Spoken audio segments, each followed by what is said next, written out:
ბოლო დროს მარნეულში საკვები პროდუქტით მოწამლულმა ადამიანების რიცხვმა იმატა. ამის შესახებ მუნიციპალიტეტის ყოველკვირეულ თათბირზე სურსათმუნებლობის სამსახურის წარმომადგენელმა ისაუბრა. ბაზრის მიმდებარე ტერიტორია.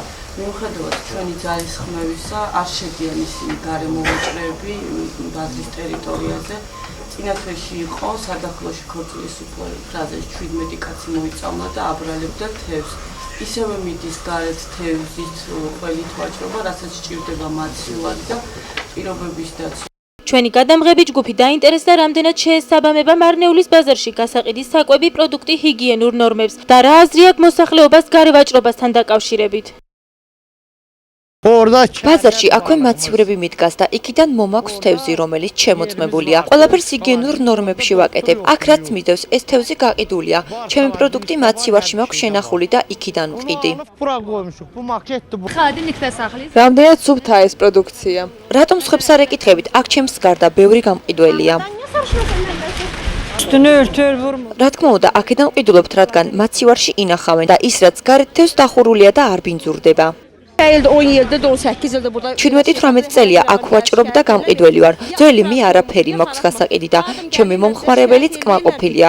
პირიქით, ხალხი იმაზე ჩივის, რომ მაღაზიის პროდუქციით იწამლებიან. თევზს ყოველთვის აქედან ვყიდულობ, სუფთაა და არ მეშინია მოწამვლის. რა თქმა უნდა, არასწორია. ასე ღია ცის ქვეშ რომ აქვთ გამოტანილი გასაყიდად პროდუქტი, ჩემი აზრით არაჰიგიენურია და საშიში. რა ღონისძიება უნდა გატარდეს, რათა მომხმარებელი არ მოიწამლოს, ამის შესახებ სურსათმუნებლობის სამსახურში საუბრობენ. მიმდინარე წლის აგვისტოს თვეში მოხდა მომართვა საზოგადოებრივი ჯანდაცვიდან, სადაც შევიდა ინფორმაცია, რომ სოფელ სადახლოში მოხდა ქორწილის უფრაზე მყოფი ხალხის ინტოქსიკაცია. სავარაუდოდ ეჭვი იყო მიტანილი თევზ პროდუქტებზე, კერძოდ მდინარის თევზზე, ხრამულზე და აგრეთვე გაყინულ თევზზეც.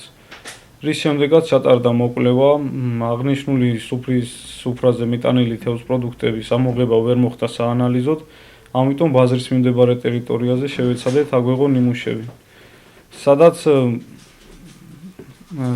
დავკვირვების შედეგად გამოვლინდა, რომ რეალიზაცია ხდება არა იმ სტანდარტების შესაბამისად, რაც შეეფერება ამას, ესე იგი ჰიგიენური პირობები არ არის დაცული. აღმოსაფხრელად არის ალტერნატივა, არსებობს დახურული ბაზარი, სადაც შესაბამისი პირობები არის და არის იმის საშუალება, რომ ნორმალურ პირობებში მოხდეს აღნიშნული მოვაჭრეების გადასვლა და შემდეგ რეალიზაცია ამ პროდუქტის. სამწუხაროდ ისინი წინააღმდეგნი არიან, არ უნდათ იმ მინიმალური გადასახადის გადახდაც, რაც ადგილის საფასური არის. სურსათმუნებლობის სამსახურის წარმომადგენლის თქმით, გამოსავალი მხოლოდ გარემოვაჭრეების ბაზარში ახალ გაკეთებულ ჯიხურებში გადასვლაა, ხოლო ამ შემთხვევაშია შესაძლებელი ჰიგიენური ნორმების დაცვა.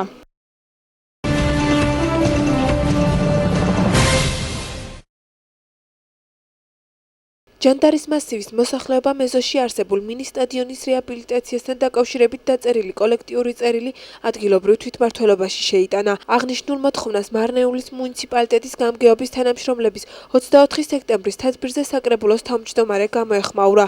ისპანდიარ ქერიმოვის თქმით, პრობლემის გადაჭრა არჩევნების შემდეგ იგეგმება. ადგილობრივი მოსახლეობა კი კოლექტიური წერილის დაკმაყოფილებას მოუთმენლად ელოდება. სტადიონი პატარაა, მაგრამ სარეაბილიტაციო არანაირი პირობები არა გვაქვს ახალგაზრდებს იმისთვის, რომ გავერთოთ. მივმართეთ ადგილობრივ თვითმმართველობას და ველოდებით გადაწყვეტილებას. განცხადება შემოსული მოსახლეობისგან, იქ სტადიონი არის, პატარა რემონტი უნდა და მე შევკვირდი მოსახლეობას, რომ არჩევნების მერე არჩევნები ჩავატაროთ, მაგის მერე გაკეთდება როგორც საჭიროა.